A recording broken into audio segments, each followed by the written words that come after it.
आज हम बात करेंगे एक स्पेशल केस की जिसमें आपको कई चीज़ों का पता चलेगा, ना केवल hair transplant, body hair transplant, beard hair transplant, chest hair transplant और रिपेयर हेयर ट्रांसप्लांट, सारी तरीकों का।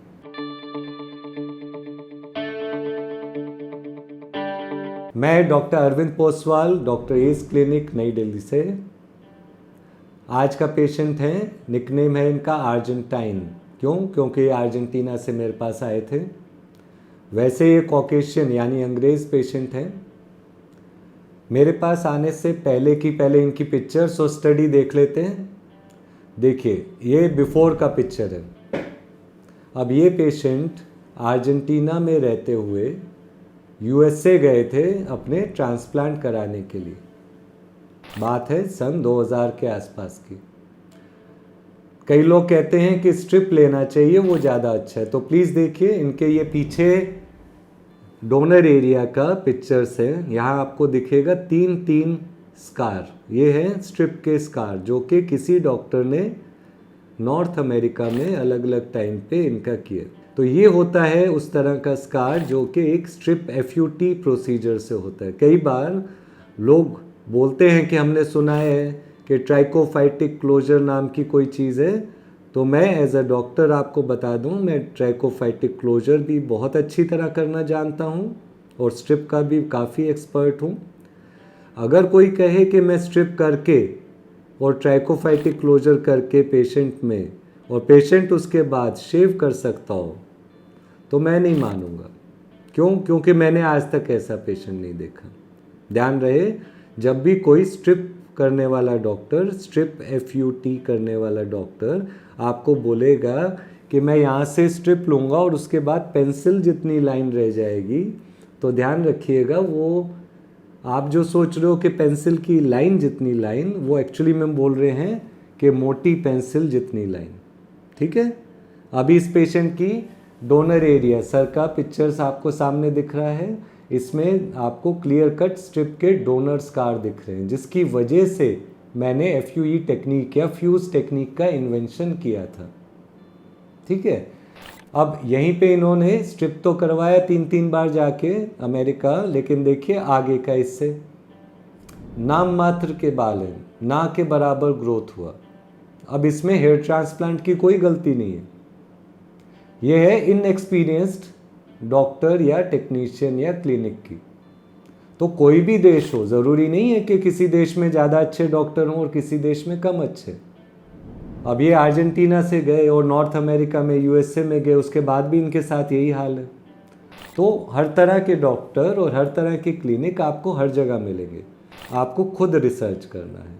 अब इस वाले केस को मैं कई साइंटिफिक में यानी मेडिकल कॉन्फ्रेंसेस में भी प्रेजेंट कर चुका हूँ। क्यों? क्योंकि ये बहुत बड़े क्वेश्चन आंसर करता है।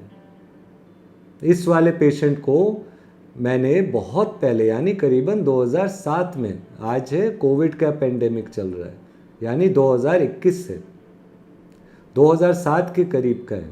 आप इस केस में देखेंगे तो सबसे पहले अब हम इनको चीक्स देखिए। ये इनका चीक्स है बिफोर। अब बिफोर में ही आप ध्यान से इनको देखिए, थोड़ा बहुत इनका दाढ़ी का बाल उग रहा है। तो जब भी ट्रांसप्लांट होता है, मैं नॉर्मली एडवाइस करता हूँ कि 1 से 2 दिन पहले शेव ना करें। दाढ़ी से जब बाल हम निकालते हैं तो पहला क्वेश्चन आपका यही होगा कि यहाँ निशान तो नहीं पड़ेगा। तो इस पर्टिकुलर केस में हम लोगों ने 6800 ग्राफ्ट, 6800 ग्राफ्ट्स सिर्फ दाढ़ी से निकाले हैं, जो कि अपने में एक वर्ल्ड रिकॉर्ड है। और इस बात को 14 साल हो गए। अभी तक तो मुझे विचार था कि बहुत और लोगों को ये रिकॉर्ड ब्रेक कर देना चाहिए था। एनीवे, इतने ग्राफ्ट हमने निकाले। और अब देखिए इनका आफ्टर का पिक्चर्स, अगेन दाढ़ी का ही, दोनों साइड से देखिए। यहाँ पे आपको कोई भी ग्राफ्ट निकाले हुए का स्कारिंग नहीं दिख रहा। जो हेयर का, पिगमेंट का, स्किन में कलर है, ध्यान से देखिए, दोनों में, बिफोर में भी दिखेगा, आफ्टर में भी। वो छाइयाँ इनकी अपनी पहले की हैं। ठीक है। तो यही वाली जो डोनर रिसोर्स है दाढ़ी का, ये बहुत वैल्यूएबल रिसोर्स होता है, क्यों हमारे पास बहुत ज़्यादा दाढ़ी की मात्रा होती है। अब जैसे इनके केस में डोनर तो इनका सर का ऑलमोस्ट ना के बराबर है, हमने लिया 2000 कुछ सर से भी लिया है, लेकिन मेजर पार्ट इनका हमने दाढ़ी से लिया। अब उसी में हमने मूंछ तक का बाल लिया है। अब मूंछ का बाल उतना लंबा नहीं होता है जितना दाढ़ी का बाल होता है, तो मूंछ का बाल इनका हमने स्ट्रिप के जो स्कार हैं उनमें लगाया।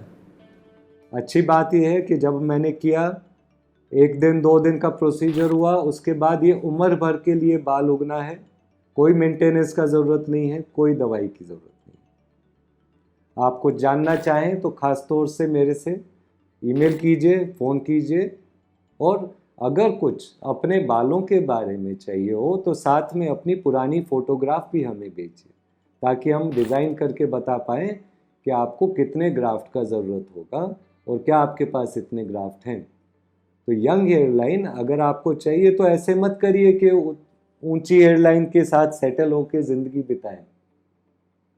जो आदमी को पसंद हो हेयरलाइन, वो वाली उसको पक्का करवा के नहीं चाहिए। शुक्रिया, थैंक यू।